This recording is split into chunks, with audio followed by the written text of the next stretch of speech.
What was the real story between Donald Trump and Jeffrey Epstein? For decades, their relationship has been a tangled web of glamour, mystery, and bitter political feuds. It's a saga that kicks off in the high-flying, morally bankrupt world of New York society and ends in a jail cell, leaving a trail of ugly, unanswered questions. But a recent Bombshell report from the Wall Street Journal has thrown the whole sordid story into a new light. So today, we're not just giving you a timeline, we're dissecting a friendship that was rotten from the start. We'll go from the lavish parties to the messy breakup and explore how one news story has kicked off a brand new political and legal firestorm that threatens to change everything.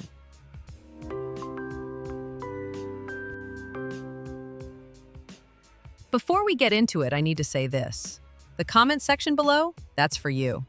That is your space to talk, to ask questions, to connect the dots. Don't be shy. This isn't a one-way street, it's a conversation, and I want to hear what you think. I'll be in there replying to every single comment I can, so don't make me feel like I'm talking to myself here. Let me know what's on your mind. Let's rewind to the 1980s, a decade of greed and excess. In the cutthroat circles of New York real estate and finance, Donald Trump and Jeffrey Epstein weren't just two names. They were titans moving in the same orbit, drawn together by ambition and a shared taste for the high life. Their friendship really exploded into public view in the 90s, a decade of wild parties and powerful friends. In 2002, long before Epstein's name became synonymous with pure evil, Trump gave a quote to New York Magazine that is, frankly, jaw-dropping to read today. It has haunted him ever since, and for good reason. He said, "I've known Jeff for 15 years. Terrific guy. He's a lot of fun to be with. It is even said that he likes beautiful women as much as I do, and many of them are on the younger side." Let that sink in. Not just younger, but on the younger side. It's a chilling choice of words that says everything. And this wasn't just talk. They were a team. In November 1992, NBC cameras were invited to film a party Trump threw at his Mar-a-Lago estate. That infamous footage, which blew up online in 2019, shows Trump and Epstein together, surrounded by NFL cheerleaders. Trump is seen pointing out women on the dance floor to Epstein, the two of them looking like predators on the prowl. This wasn't an anomaly. An event organizer from another Mar-a-Lago party recalled the bizarre moment she was asked to set up a calendar girl competition, where the only two male guests were Trump and Epstein. When she questioned how deeply weird and predatory that was, she says Trump just brushed her off. This is the kind of behavior that thrives in the shadows, but they were doing it right in front of the cameras. Now, their connection wasn't just parties. The flight logs from Epstein's private jet, unsealed during the Ghislaine Maxwell trial, became a massive source of online debate and speculation. Credible reporting on those logs shows Trump's name on multiple flights between Palm Beach and New York. To be clear, there's no public evidence he ever flew to Epstein's private island in the Caribbean, the place that would later become known as Pedophile Island. Photos from the year 2000 show them together again at Mar-a-Lago, this time with the notorious Ghislaine Maxwell and Trump's then-girlfriend, Melania. By then, they'd been fixtures in the same circles for over a decade, propping each other up in a world of staggering wealth. But behind all the smiles and back-patting, their relationship was a ticking time bomb, about to implode in a way only two massive egos could. Sometime around 2004, the friendship just stopped, publicly at least. And the reason, according to multiple reports, had absolutely nothing to do with morals, ethics, or the dawning horror of what Epstein was. It was about money. Pure and simple. Think about that for a second. Both Trump and Epstein were trying to buy the same massive oceanfront mansion in Palm Beach out of bankruptcy. It was a battle of egos. Trump won, outbidding Epstein. And it's widely believed that this business rivalry sealed the end of their friendship. After that, public records of them interacting basically vanish. The timing here isn't just critical, it's astonishingly convenient. Their split happened right before Epstein's legal troubles began to cascade. In 2005, Palm Beach police finally opened an investigation into Epstein for sexually abusing underage girls. That led to his 2006 indictment and the infamous, infuriating 2008 plea deal, where he served just 13 months in a county jail, most of it with work release privileges that let him continue his life. Years later, Trump would try to spin this, claiming he hadn't spoken to Epstein in 15 years and that he personally banned him from Mar-a-Lago. Some accounts suggest the ban came after Epstein allegedly hit on the teenage daughter of a club member. Whatever the real reason, a business deal or getting caught being a creep, the social connection was severed just as Epstein's horrific criminal life was being exposed. For years, the story mostly faded, a weird footnote in their biographies. But that all changed in the summer of 2019 when the past came roaring back. On July 6, 2019, federal agents arrested Jeffrey Epstein on new charges of sex trafficking. With Donald Trump now in the White House, their past association was no longer a curious footnote. It was a national security-level scandal waiting to explode. As the president, Trump couldn't just ignore it. When asked about Epstein's arrest, he delivered a now-famous line to reporters. I was not a fan of his. I'll tell you that. He tried to distance himself completely, claiming they had a falling out and that he hadn't spoken to him in 15 years. But you can't erase history with a soundbite. The media frenzy was instantaneous.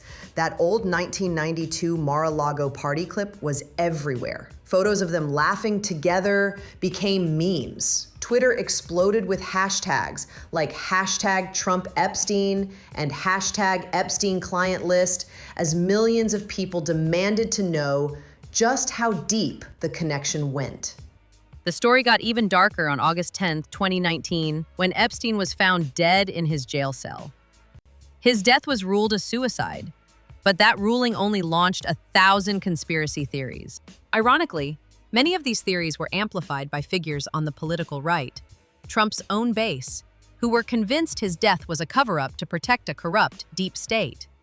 For years, they demanded the release of Epstein's files and his so-called client list. This created a complicated political dynamic, a beast of their own making, that would later blow back directly on Trump himself. For the next few years, the Trump-Epstein connection was a political football, but without new evidence, it was just a war of words. That is, until July 2025, when one of the most respected newspapers in the country dropped a story that blew the whole thing wide open again. Look, this is a complicated story, and it's messy. New details are always changing the picture. If you appreciate us taking the time to break it all down like this, do us a quick favor and hit that subscribe button and the notification bell. It's the only way to make sure you don't miss our next investigation, and it really helps us keep making these videos. In July 2025, the Wall Street Journal published its Bombshell report. The journal alleged that in a birthday album made for Epstein's 50th birthday back in 2003, there was a bawdy, handwritten letter with Donald Trump's signature on it. The report described the note as sexually suggestive, painting a picture of two men sharing a dark, private joke. Trump's denial was immediate and volcanic. He went on social media, screaming in all caps, calling the report a fake letter, and saying, "These are not my words, not the way I talk." He claimed the story was a politically motivated scam, a hit job. If this letter is authentic, it's a game changer. Written in 2003, it would date to right before their big falling out over the mansion, showing a very cozy, intimate friendship just before it all went sour. The Wall Street Journal, a pillar of journalism, is standing by its reporting, but the letter's authenticity is still heavily disputed, and there's no independent public verification. The story set off an instant media firestorm. The internet went into meltdown. You had one side making memes of Trump writing love letters, and the other side screaming fake news. It put the White House completely on defense. The battle lines were drawn, a major newspaper with a sterling reputation standing by its story, and a president denying it all while threatening a massive libel lawsuit against the paper, its publisher, and its owner, Rupert Murdoch. The fallout from the Wall Street Journal report was massive, and honestly, fascinating to watch. It revived a story Trump's team had been trying to bury for years and created a bizarre political paradox. The very same supporters who had spent years demanding transparency about Epstein, convinced a secret list of powerful names existed, were now being told by Trump to just forget about it.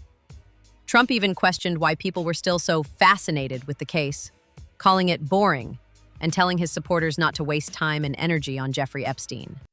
This caused a genuine split in his base. Some influential conservative commentators who had literally built their brands on exposing the Epstein network suddenly found themselves at odds with their leader. They saw the administration's dismissal of the story as a total betrayal, and they weren't quiet about it. Legally, Trump's team made good on their threats. They officially filed a staggering $10 billion defamation lawsuit against the Wall Street Journal, its parent company, and Rupert Murdoch. For a public figure to win a defamation case in the US, they have to prove actual malice, that the publisher knew the story was false or acted with reckless disregard for the truth. These cases are incredibly hard to win, but filing the suit itself is a powerful weapon designed to intimidate, muddy the waters, and rally a political base. This whole saga boils down to a war over the narrative. It's a textbook case of political hypocrisy. For years, the Epstein story was a tool Trump and his allies used with brutal efficiency against political rivals like Bill Clinton, whose name also appeared in flight logs. But now, with the spotlight shifted back to Trump's own long documented history with Epstein, that very same weapon has been turned around on him. So, where does the truth lie in this twisted story of Donald Trump and Jeffrey Epstein? The timeline shows a pretty clear and damning arc. A 15-year friendship in the fast lane of excess and power, a bitter end over a business deal, and now, a modern political war fought over the ghosts of that relationship.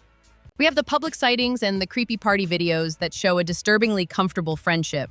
We have that infamous quote from Trump himself, praising Epstein and commenting on his preference for younger women.